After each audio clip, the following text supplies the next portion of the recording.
China claims it needs more nuclear weapons to deal with Trump. This is the type of articles I've got. I haven't even begun here.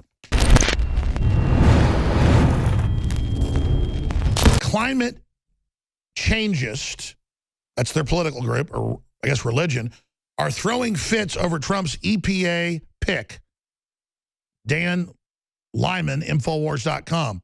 Scott Pruitt threatens future of global warming agenda. And he's the Attorney General of Oklahoma. He's about to be the new EPA chief. And he's come out, just like Senator Inhofe, and said it's a total fraud. There's always climate change. Why are we the only ones shutting off our power plants and ours are totally clean and China's and Mexico are totally dirty? This is bull, even if you believe that carbon dioxide is, killing the earth when it actually is what plants breathe. So they call him a climate change denialist. First it was the earth was going to freeze. Then it was going to be global warming in the 90s and 2000s. Now it's just we're denying climate change. No, there's always been climate change. The earth generally was hotter. It's been in a cooling cycle, but there are subcycles within it. The sun is on an 11-year cycle, a 120-year cycle. The astrophysicists know this, but they sit there and talk to you like you're 2-year-olds and say the latest globalist witch hunt is on as the New York Times declared incoming EPA head Scott Pruitt a climate change denialist. So if you say Obamacare isn't free, and there are no death panels and no IRS penalties, even though there are, you are fake news. If you do not agree with Hillary, you're alt-right. They define reality because they said so. And if you are a climate change denialist, even though none of us deny that climate changes, they've now just written it so broad where they can't ever be wrong. If it goes up, goes down, stays the same, doesn't matter. Tornadoes, storms, it's all your fault. They come out and say hurricanes are an all-time high. They're at an all-time recorded low the last 100 years. That's the Weather Channel. Doesn't matter. They just tell you, look at the hurricanes. I'm Leonardo DiCaprio. Look at me. I'm a child star. I go to rock concerts. I have rosy red cheeks. Listen to me. I'm a scientist. I mean, what is this? And so he's a denial of the New York Times, Infowars.com.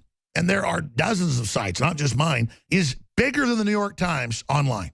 And their paper edition is a small part of them. So InfoWars is bigger than the New York Times. But the only way that they're a little bit bigger than InfoWars in reality is it's still the talking point for the entire mainstream media. But as standalone, their talking point memo that is the New York Times, InfoWars is bigger online according to Quantcast and all the major services. It's a total delusion. But still conservatives go, oh my gosh, they're attacking me in the New York Times.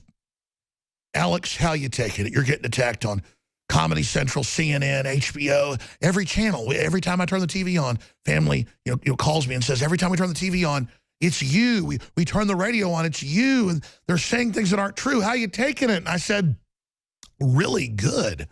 I've been celebrating with some porterhouse steaks. I don't normally treat myself to a porterhouse, and then go home and pass out from it. No alcohol needed.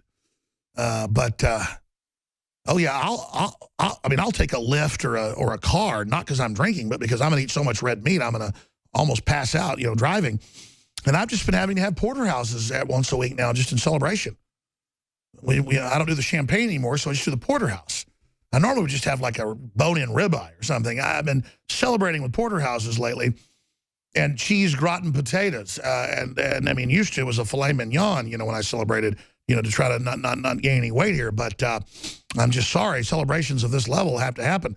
This is a defunct, degenerate, discredited group, and they're lying about me and twisting stuff and dissembling. Thank God. They have already all lost their credibility, and this just shows we're so successful, they know they can't keep the public from us now, so they want to psychologically inoculate people to never believe what we're saying or to go look at what we're saying. But I'm showing you what they say. More than 20 years ago, when I started InfoWars, I was a fitness addict. As time went on, my metabolism slowed down. I quit working out. I was working 18 hours a day, and I gained right at 100 pounds. I started to exercise really hard again, and I started to try to eat healthier. Started taking third-party supplements. Started seeing some more gains. But when I started working with Dr. Group and some of the other top formulators in the country, they said, Alex, it's all about trace elements and things that the population is absolutely deficient in. Boom, weight started pouring off. Toxins started coming out of my body. Then, by early 2016, I was in the best shape of my life since I'd been in really good shape in my 20s. But the election heated up. I started working 14, 15, 16 hours a day. But more importantly, I stopped taking the supplements because we rearranged the kitchen and somebody took the Lazy Susan off the kitchen table where I took some every morning, and I just kind of forgot about it. It was out of sight, out of mind. And so then I realized this morning, I said, we're going to put the Lazy Susan back on the table, and I'm going to start taking it religiously again. And I'm going to work out like I've been the last few weeks at the same level. It's the holidays, so I'll probably eat more. And whatever the results are, I'm going to publish the findings. It's December 5th, 2016. We're only like 25 days from 2017. And I want to invite all of the info warriors of every race, color, and creed that bleed red blood and love liberty, justice, and truth to make our bodies great again.